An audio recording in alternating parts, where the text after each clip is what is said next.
started here. Welcome back to session 2 of InnRoads Plays D&D 5th edition. We've got myself, Jeff Romo, here to head up the DM responsibilities. We've also got a few others that will be joining us once again. So first off, we'll start with the gentleman playing Silas. Oh, hey, yeah, that's me. I'm Luke. I'm on podcast every now and again. Once in a while. And then next we got Mr. Mike Basha. Hey. Remind me what kind of sneaky character you're playing? A sneaky character, a rogue, yeah, who's hoping to get out of the tavern tonight. Either Ridiculous. that or I need some more rocket. I'm running out.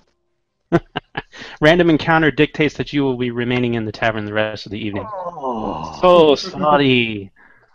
Now on to Mr. Perna. I will be playing Baird Ironborn, glowing scion of Moradin, apparently. I had to think about that for a moment when I went back and listened to the last session and realized that it's just amazing the unmitigated gall of standing on that soapbox in the middle of a den of thieves.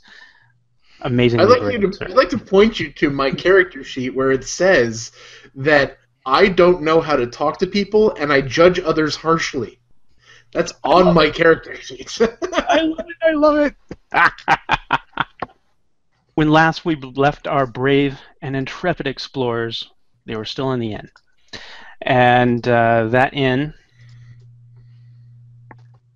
housed a particular individual by the name of Yulblin, and also his assistant, Eldred Pentward. And in this particular inn, there happened to be quite a few individuals of shady among nature. those of shady nature, among which Mr. Perner, or I should say, Mr. Ironborn, felt the need to try and set them on the right path. AKA the path where my hammer meets their face. Oh, my goodness. So, after that wonderful encounter, Dublin has stepped forward to provide them with some basic information to get them started to whet their appetites that, in essence, they'll be leaving the grand city of Melvant and heading west along the Flan Road. That heads west, out of town, through some pretty rough country.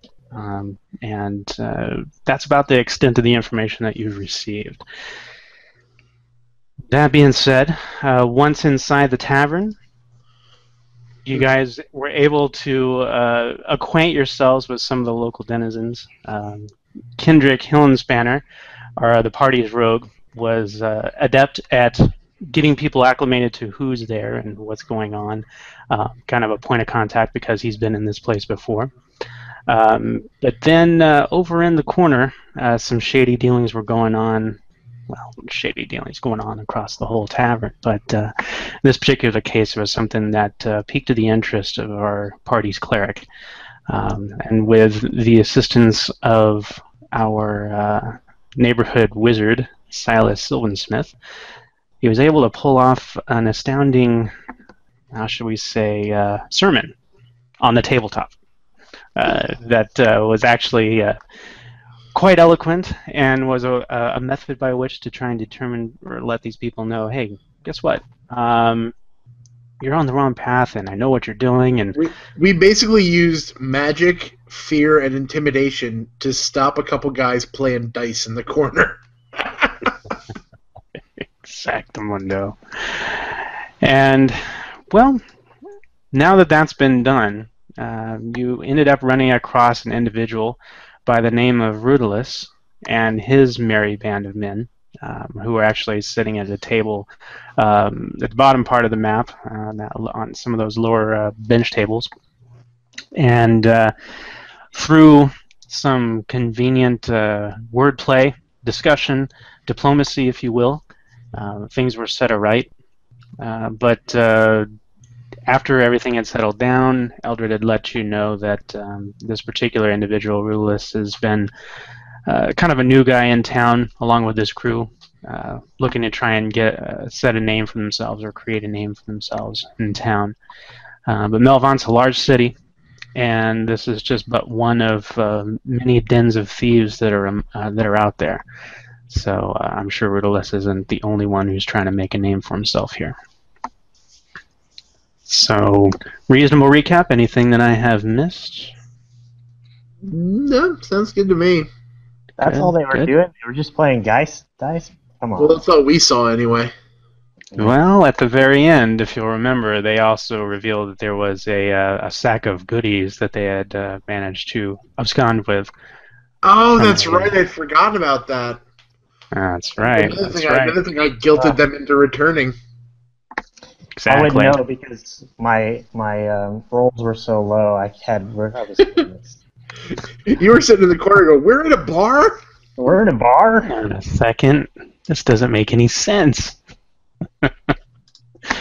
And actually, Kendrick was able to step forward and present, how do you want to say this? Not so much performance art, basically, to try and calm some of the people down at the bar who had witnessed some of the action going on there. Some handy card tricks to try, and some sleight of hand to try and bring the whole mood back to a regular bar. So, let's see here. Anything that I missed for you, Silas, as far as? Nope. Set a dwarf on fire. Set a dwarf on fire. I glowed. All right, so let's do this. We'll start getting into character here. As things kind of wound down from that encounter, Silas ends up returning to the bar. Actually, he had left through the front door, but this time he came back through the rear entrance over to the right. There's a hallway that leads back to the rear of the tavern. And if you guys will recall, you are currently in the Devil's Fire Tavern. Just to kind of remember a little bit about what that place looks like there. Oh, 'tis a fine institution, yeah. That's correct. So, in any case, Evelyn has come back. Evelyn has come back, and he's mentioning that at this time it would be a nice opportunity to retire to the private dining room that's behind the bar. To where they can actually discuss business. So that's basically where we ended last session. Right, we pretty much said, look, we don't want to do anything illegal, but if you got a job, we need the work. Very good. All right, so let's see here. We will go ahead and shift perspective a little bit here. And we'll go over to a private room. Now, as you guys head back behind the bar, you are the bartender behind there is okay with you guys heading back. He gives a slight nod to the halfling Evelyn as he leads you back there. Eldred stays behind the bar, or in front of the bar, continuing to drink. He elects to go ahead and stay outside for the time being. Gives a wink to Evelyn and also to Kendrick. Kendrick, you kind of get the idea that he's probably there just to keep an eye on things while you guys are in there, so that there's no trouble. And you guys will head back into the bar, or into that private room on the top right part of the map, which I'll be revealing to you here shortly. And as you guys enter, you realize that you four, Evelyn, Baird, Kendrick, and Silas, are not the only ones in the room. You are greeted by a fairly attractive-looking halfling who nods greeting to you guys as you enter, and Evelyn offers you guys places to sit throughout the private room. So just making sure you guys are able to see that map there. I can. All right, good.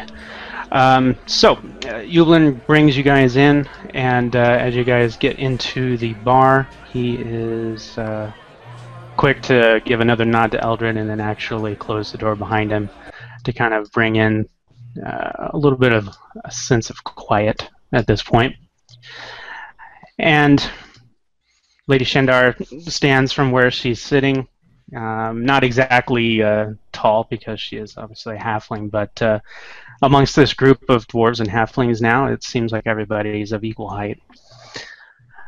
And Yublin steps forward and says, well, gentlemen, I'm so pleased that you guys stuck around. I do understand, of course, the reason for needing a little bit of privacy here so that we'd have a moment to discuss the terms and the details of the job that I have for you. So, what I'd like to present here is Lady Joywork Shandar Lirentar. And immediately, Silas, you recognize that name. I mean, you're kind of seeing some of the symbols that are woven into her hair and that are on her dress and the tiara that she's wearing, or circlet, I should say, that she's wearing. She's a comely woman, and as she greets you all, she has a very pleasant voice to listen to. But more importantly, you, Silas, know that she is the head priestess among 7 at the Laughing Halls, which, if you guys want to take a look at your handouts there for Melvant, you'll be able to scan down and review who that particular person is. It's the Temple of Liera, which is basically the religious order that's responsible for throwing parties and spreading joy throughout the city. Quite a challenge in a place like Melvant because it is something of a dour town. So I'll just pop that over to you guys to view. And if all you have to do is just scan down there a little bit, and you'll see the note there for the Temple of Liera. Okay. The temple? Temple of Liera. If it's the notation I at the see. down below. Yeah. The Laughing Halls. Nine. You got it.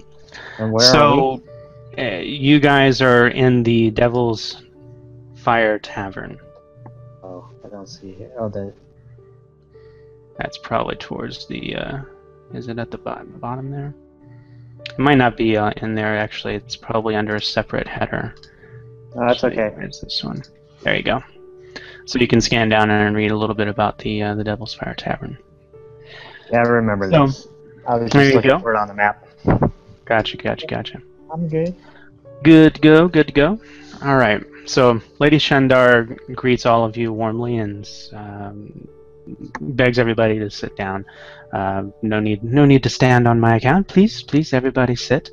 Yublin has been good enough to secret me here into the tavern.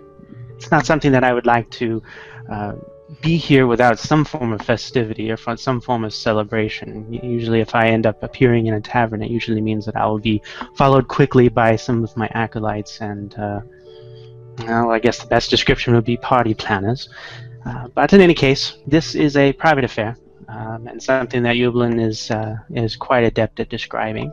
But I wanted to be here to lend my voice and also my impression of how important this particular endeavor will be. So she nods greeting to all of you. Yublin takes a moment to introduce you guys. So if you guys want to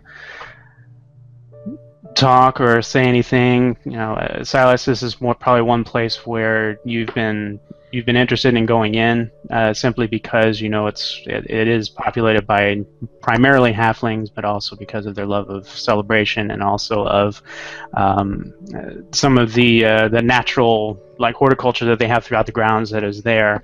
Not as big as as that noble family that you've been hearing about, but at least it'd be something nice to see. So Yublin. Yeah, I'll just greet her and essentially say, whatever we can do to help you bring joy to this dour city, we are at your service. I much appreciate it. Thank you very much. And Yublin nods to Silas. Says, "This is Silas Silversmith. He's him and his other friends here have been quite helpful to me in some of my past endeavors, and have been beneficial in their discretion most of all, which I've been quite appreciative of." Well, now you've now met Silas. Next to him is this is Kendrick. And then he kind of gives a pause in case you wanted to say anything. Hi. Hi, you're pretty. And then Yublin chuckles a little bit and says, "All right, and this is Baird Ironborn, cleric of Morgan." And I'm just going to be, I'm not going to say anything, I'm just going to give her a very polite, courtly sort of bow, just to acknowledge her presence, because I'm not exactly sure what these Joymaker people are all about. Well, just as a bit of background, and I mean, you guys have been in town for about 35, 40 days, roughly, and from what you've heard, about the only times you hear laughter outside of a tavern, which is brought on by excessive alcohol, and probably jokes that are of a darker color, the only times you really have heard laughter has been at these sponsored events by the Temple of Liera. Basically just events that are part celebration of life, part celebration of just...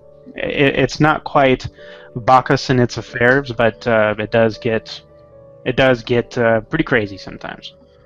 Right. That's why Baird's kind of off put. He's true dwarf to his core. And that means he's kind of, one, she's not a dwarf, so he doesn't trust her. Two, that's an awful lot of joy that's not alcohol related. So he's not sure how to handle this. All right. So again, very polite, just not saying much. Gotcha. Okay. So, in any case, then she bows respectfully in return, and she says, "Well, from one dedicated to another, though we serve different gods, it is pleasant to know that there is one who can focus their heart in such a manner. So I am pleased to meet you, Baird, and actually I'm very pleased to meet all of you." So she waves a hand over to Yublin and basically in a gesture saying, "Go ahead, please continue." So Yublin gets everybody to seated. He pulls a chair over so that you guys are all sitting around that table. I left a couple, there's a couple boxes or crates and stuff that are there that if you wanted to sit and kind of have distance on the situation, you definitely can, and it wouldn't be considered rude at all. So Yublin sits down and he takes out this long stem pipe and starts packing it full of some what smells like some cherry oak tobacco, and offers the pouch to those that are here. And to your surprise, Lady Shandar actually pulls out a pipe of her own and takes some of as well. So if anybody wishes, please do, and he'll leave the pouch there on the table for anybody. And he leans back and he says, "Now, when we first met this evening, I did mislead you in one very particularly important area, and that is the amount of payment for this particular job. Whereas before, some of our prior endeavors have been small time. There have been some protections, there have been some deliveries, that sort of thing. But this time, this particular delivery, as I mentioned before, you'll be bringing supplies. This particular delivery is very important indeed. And what we are prepared to pay, what I guess my employer, and by nature me, is willing to pay, is 100 gold pieces now amongst the three of you, and we can always add in enough to make it an even split for the three of you. And then the same amount upon completion, upon your return here. So if that amount is quite different than what I've paid you in the past, I do understand, and I hope it doesn't take you aback." I'm assuming this is much more than he's paid us in the past. Absolutely. In the past, he's paid you guys anywhere from 5 to 10 gold to do some things. Like, for instance, maybe delivering a wood carving, a specialized wood carving to a small camp that's just outside the city walls, or maybe protecting somebody who's coming off of a ship down at the docks and bringing them up to some local tavern or a place or establishment that Eubelin runs. So it's normally not been this much, and It sounds. there's also. Well, is that something you say, or is that something you're thinking? That's something I whisper under my breath. It sounds. This is when Baird gets to be Baird. Yes. Yeah, I don't need to. I don't need to whisper under my breath. Eubelin, I was quite clear that I will not do anything that's illegal. I doubt that the average pay has gone up countless fold just because you're finding a kindness of heart. Absolutely, and I definitely do understand your concerns. Let me say this. What you'll be doing, in essence, is delivering supplies to a small outpost town just outside or west of Melvant. It's a small village, a mining village called Black Horse. It's a small town. It's 100 people at the most that are staying there, and it's centered on an inn of the very same name, the Black Horse Inn. There you will meet a fellow named Krieg, another dwarf, and somebody that I have done business with on a few occasions. What you would be bringing are supplies out to this particular outpost that my associate has requested, this gentleman by the name of Krieg. And at that point, once you've delivered it, he will have something for you to bring back. To my understanding, and we'll be able to take a look at the supplies first thing in the morning, but to my understanding, the materials that are being brought are of foodstuffs, general sundries that are being brought out that the village doesn't have access to. So nothing untoward is in this nature. No wings.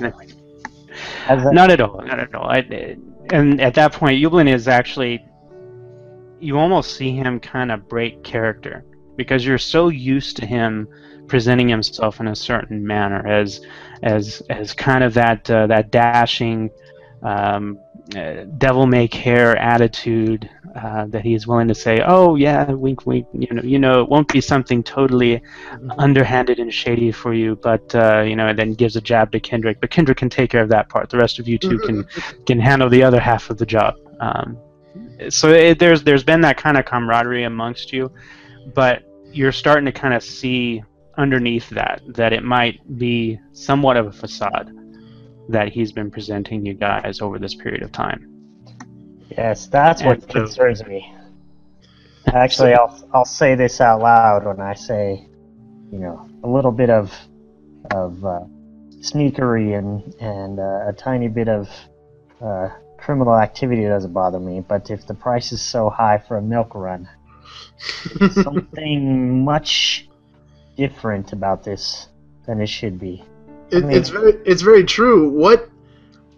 Why don't these people have the ability to get their own supplies? Well, I'm very glad that you asked that question. In essence, what we are dealing with is a rise in difficulties coming from the north of the city. And just kind of as a notation for you guys, to the north of Melvant is a land called Thar, Thar, and in that land dwells a great many hideous greenskin people who like to brandish their weapons and create trouble. And here's just kind of a brief map of the Moon Sea, just to kind of give you an idea of what we're dealing with. in essence, what's going on in this particular place is it's a land of orcs. It's a land of goblins and hobgoblins and all of the darker races that run wild there. They have basic civilizations, if you can call it that, where there's warring tribes, and for the most part, they've been content to stay in their borders. What it seems that Yulblin is actually hinting at is that the Flan road that leads westward has become quite a bit more dangerous of late. Well, So, if these people are having a hard time with orcs, then certainly we're going to have to help them. it's How about the spirit? that's the kind of spirit I was hoping to hear from you. But there is a slight bit more, and as Yulblin's again, you can see him kind of struggling inward with his character, and Lady Shandar actually is or leans forward and places a delicate hand on his forearm, and she leans forward and says, "Something that I must ask of you is that these supplies are important to Mr. Blackerbuck's business here, but what's more important for me is that we understand a little bit more about what's happening out there on the road. So what I would actually ask of all of you is that during this journey, keep your eyes open, catalog what you see, tell us, what sort of situation does Black Horse find itself in. It's a small town. The nobility here in Melvant could care less because they provide virtually nothing here. It's more of a way station along the Flan Road from the city of Flan. So any word that comes out of that town is usually just brushed away and discarded. So the more information we find out, the better. This is one of the few times that Yulblin and I have something to agree on. We don't always agree. Yulblin can be something of a snob when it comes to some of my parties, and Yulblin actually kind of flusters a little bit. You can see him get red in the face. But she continues, but this is an occasion where Yulblin and my designs are in alignment. So the amount of gold that's being paid is obviously higher because the threat is that much more so. I look at her and I say, the woods of Cormanthor, my home, grow foul. Greenskins become bold. The world is being torn asunder. My mission is to find the cause of this blight on our land. I need not your money. We'll go. And she actually bows her head to you and basically just in a silent expression of thanks. And she actually expresses it in words in halfling talk, halfling speak. She says, "I thank you. Under the canopy of trees, I would hope that your journey has safety." But she kind of feels a little bit depressed about that, just simply because you guys know that just the bare amount of ventures that you've done outside the city, you know that there's virtually no trees. There's some copses of trees that are out there, but kind of think of it like the Scottish moors during winter. It's kind of that kind of land outside of Melvant. I look at Ublin and I say, your money, however, we'll take. We'll take your money. Ublin claps his hands together and he says, "Good, then we have an accord from one of the three. What say the rest of you?" Anything I can do to help the city. If I can help some of the Allfather's wayward children, and I look at the halflings, then I will gladly do so. Very good, very good. I do appreciate your dedication to this endeavor. Thank you very much. If I could have, let's see here. Kendrick, if I can have you roll something for me, if you can pop up your character sheet. and head over to your skills tab. And I want you to give me a perception roll, if you would, sir.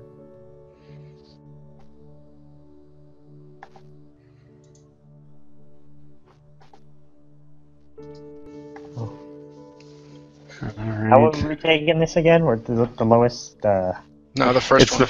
The first die. Yeah, the way they have this set up, the first die is the one you go with if there's no advantage or disadvantage in this case. But in this case, I'm actually giving you an advantage on this particular roll. Kendrick, when when Baird mentions that anything to help the city, you actually see Yublin kind of tense up. Like you see his jaw tighten a bit at that.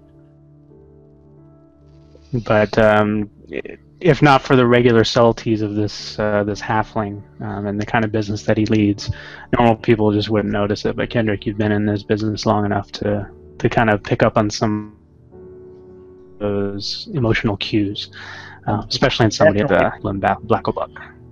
I'm definitely picking up on it, and I'm holding my tongue until such time I get out with my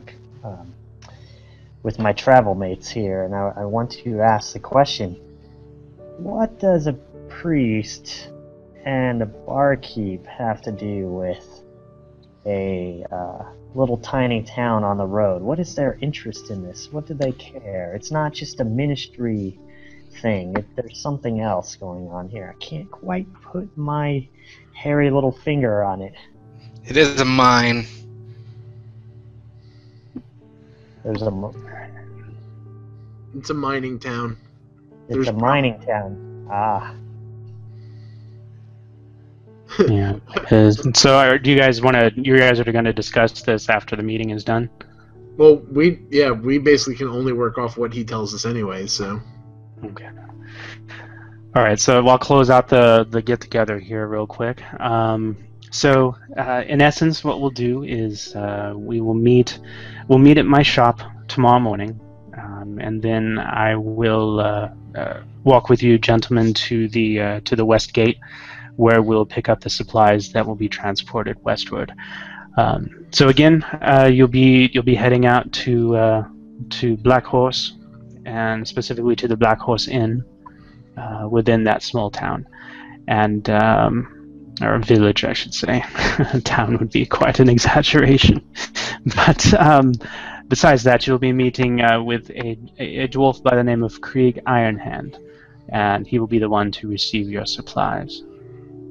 And then when he has finished checking the supplies, he will have a delivery for you, and you'll be able to stay there the night, depending upon the time of day that you arrive. You'll be able to stay there the night free of charge. All of that is covered as part of this venture. All right. So if there's any questions or anything, you gentlemen obviously know how to reach me, especially you, Kendrick. You could always pass word through Eldred if you have second thoughts. Feel free to remain in the room here as long as you like. I will have proper food sent in if you're hungry. I know that you started a meal. I don't know if you were quite able to finish it with all of the goings-on outside. But at any case, I'm sure Eldred will have details on that. I wasn't able to finish it for no other reason than it wasn't very good. Can you send me some good food? I think I can do that for you. No problem. What I'll do is I'll have somebody bring over some lamb. We'll give you some mutton to eat, and I'll have them bring down some of the upper crust ale. Unless Kendrick decides to stay with the rock god, he can always continue to order that at his fashion. Sounds wonderful. Excellent. So he stands to go, and he'll kind of unshoulder a satchel real quick, and he'll put it onto the table, and you hear the heavy thump of coinage inside. This is your initial payment. If you would like for me to hold it for you and take however much you want for the evening, that would be fine. Or if you feel secure enough to go ahead and keep it amongst yourselves, that is not a problem at all. But again, it would be 100 gold up front and 100 gold at the end of service.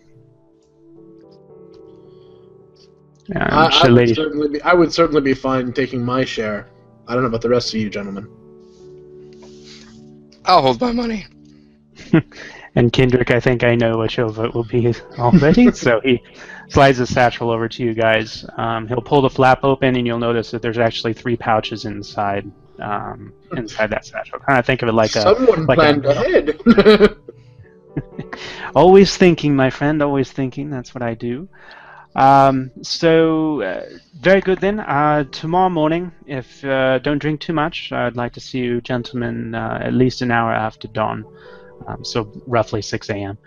I bid you a good evening, and then he looks to Lady Shandar, and Lady Shandar looks to is standing up, and she bows again, respect to you, and a halfling greeting for Silas. Once again, thank you. Now, as far as your travels, please do go safely. Don't take any unnecessary risks, but observe. I've heard from Evelyn is that you all are keen observers, and she actually looks to Kendrick specifically on that one. But I also know that you all are beginning to understand the ways of Melvant, and perhaps this journey will help you see it more deeply and more richly, because I would like to see you draw your own conclusions of this place. And kind of a mysterious tone to that. She too unhooks a satchel from her belt, actually a belt pouch really, and puts it onto the table for each of you. Within this pouch, you will find 3 elixirs. All of them are healing drops, so that should something befall you on the road, and Brave Baird is incapacitated, and for some reason, these will at least aid you in keeping him and yourselves on your feet. Take them with my blessing and with my deepest thanks. And so she'll pass that along. All right. Anything you guys want to say before they take off? I will maintain my silent yet polite bow. All right. Okay, Kendrick, you're good to go? I feel like I want to excuse myself and leave the room and watch her leave. I don't know why. Okay. You most certainly can do so. I'm a little more worried about Evelyn than I am about her. Well, Kendrick, if that's something that you want to give a go, you most certainly can. I would have you could roll a stealth check for me, and we'll just have that at just as your regular roll. We'll do that if that's something that you want to do. Regular roll at. So yeah, just hit your skills tab in your character sheet, Mm-hmm. and then you'll be able to roll that. A regular stealth roll. Here we go. You got it. Man, the dice are trying to kill me. Alright. Alright, so... Wasn't going to yield anything interesting, apparently. We'll see. We'll see what happens. Hey, how you doing? What are you up to, boy? Alright, so... basically the 2 leave, and they depart out the door, and they are, you actually, if Kendrick, if you're going to be hanging out near the doorway right to that, right on the top part of that private room, you'll notice that Evelyn leaves the door open a little bit, so it's not like he's trying to cover up where he's going at all. But so the raucous of the tavern starts kind of coming back in. The one thing that you do notice though is Eldred stays behind, so he's still at the bar. He tips his hat at you, Kendrick, because he notices you. But Evelyn and the Lady Shandar leave through that rear entrance from the bar. So that is this particular area down here. So right below where that little private room is. And Kendrick, keen to kind of figure out what might be happening and maybe interested in a little bit more in what Lady Shandar might be up to, decides to go ahead and try and follow her.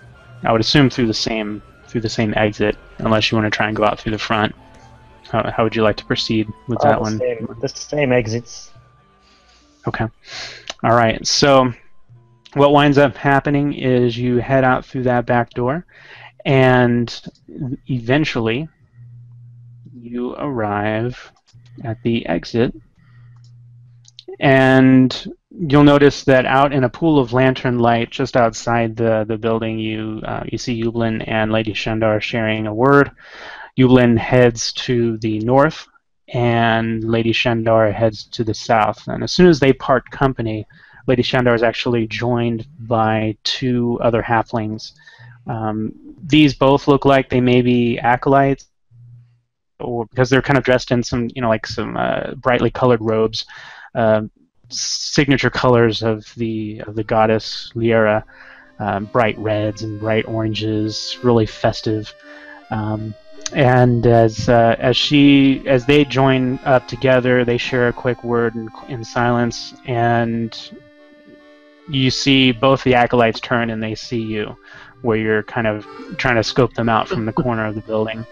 And they turn back to Lady Shandar, and Lady Shandar looks up, and you see her bright halfling eyes peering out from under the hood of her cloak, and she leans her head back just enough to where the lantern light or the lamplight from up above kind of shines on her face, and she gives you a wink and a wave, and the three of them depart to the south.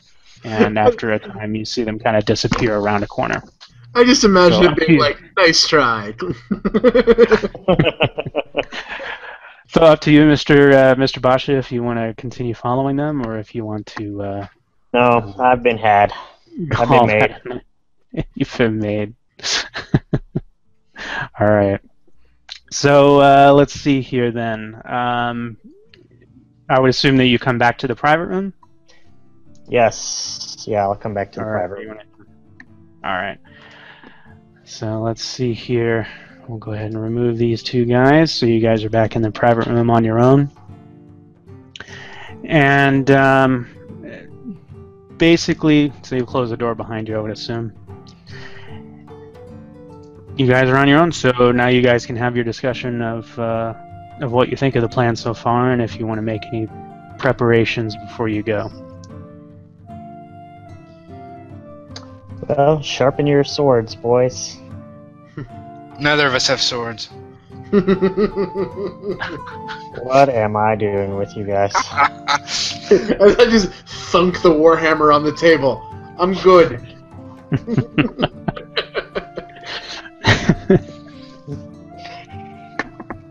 So, all right. So, anything, any other things that you guys want to discuss? Any concerns about the mission, or?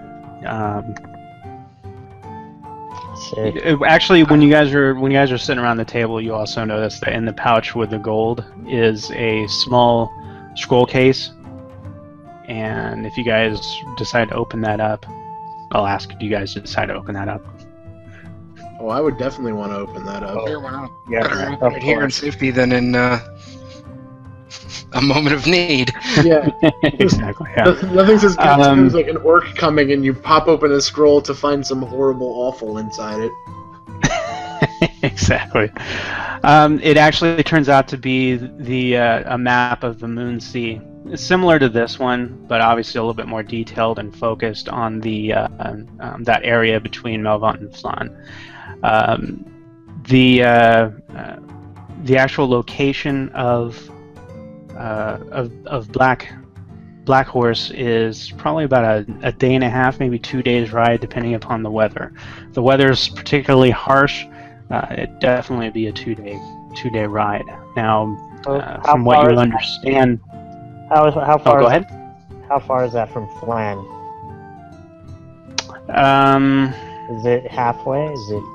a quarter? No, not at all. It's actually about a tenth of the way Oh, to fly. oh, Yeah, so a little bit of distance. My next map, I'll have some. What do you call that? Scale to add to it, so you guys kind of have an idea of what that looks like. So basically, I'm just gonna be like, pretty much. I don't trust our halfling friend as far as I can throw him, and I can probably throw him pretty far. But if there's any chance that we can help these people in this time of need, I think we have to do it. Whatever it is that's stopping these supplies from getting to them, these people are in trouble. We need to help them. All right, I'll play along, but I feel it's much more sinister than that. And I'm Look kind where of we glad are. that it's much It's- more sinister than that. You know, I'm always. You're going to find that this little guy is constantly looking for deeper sources of darkness. And so I'm glad that it's not just a delivery. I'm almost giddy and excited about the fact that we're going to dive into something much more horrible. And it's at this point, I throw the warhammer back over my shoulder and say, "Yeah, let's do this." all right. Anything you want to add in there, Kendrick? Nope, I think we're all supplied up, are we not? Yeah, we all So got our happy little potions now. on the way out, though, I do want to give Eldred, was that his name? Eldred, was that his name? That's correct. Just give him a look, just to see if I can kind of tell whether he has something he needs to say. Okay. So you guys head out of the bar, and Eldred basically has a look for all of you, just to kind of nod a greeting and a good evening. But at the same time, you kind of it's not that hard to tell. I'm not even have you guys roll this, but he's been drinking the entire time that you were in there. All right. So he's been Those poor bastards. so quite literally and without shame, he was probably utterly useless as a lookout from your guys' standpoint out there in the tavern. But one thing of interest, though, is that he's kind of leaning on the tavern there, or at the bar, and he takes another sip, and then he raises his tankard, in greeting to you guys as you head out. But he also kind of looks back over his shoulder, and not so much gestures, but just kind of looks back over his shoulder, and you notice the table where Rudolus and his other man were kind of ensconced in the corner. They're both gone, and then the table to the south, where he had like 4 of his other men or part of his crew, they are also missing. So, and Kendrick, you probably would have noticed that too already when you went after Lady Shandar. So I did. he looks back at you guys and he's just like, I don't know. He's just kind of like this. He's kind of like making gestures like I zigged and they zagged and I looked and they were gone. Alright, so we'll be a little extra careful on the way back to the hotel. That's right. That's right. That sounds like a wonderful idea. It's a bit all right, just try and be a little bit careful. When you guys are when you guys are walking out in the streets, it's dark out. It's always dark for me. I mean, just because there's so much dark. So he kind of looks at Barrett and he's like, "There's so much darkness in my heart." But in any case, just be smart about that. Before he even gets going, I'm just going to put a hand on his shoulder and just pray for him. Like all Father's blessing be with you. Oh, thank you. You want a drink? I'll totally give you a drink. Buy you a drink. Buy a drink. You drink with me. It's okay. It's okay. Is it okay if I have your drink then? Is that alright? Go ahead. It looks like you need it. Yeah. Can I borrow a couple coins by any chance? Just to kind of help out, because I think I've run up a tab. It's slow scotch, just so I can get by. That's all. I'm not feeling that generous. I understand. I understand. I look must look pitiful. I must look pitiful. But you boys be safe, all right? You boys be safe. That's all I want. I want you guys to be back. I do like you. I've had a fondness for you. Fondness I rarely show other people. All right, I'm just leaving. I'm just gonna leave. He starts kind of crying a little bit. Yeah, I'm just gonna leave. So, all right. So you guys, I would assume at this point you guys depart the tavern and out into the night. Looks like there's been a mist outside, so the ground is a little bit crunchy under your feet.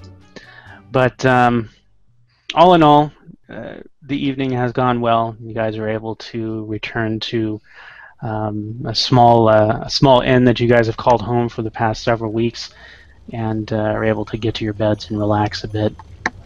In the coming morning, at least getting some coming morning, so that you guys are refreshed and ready to go.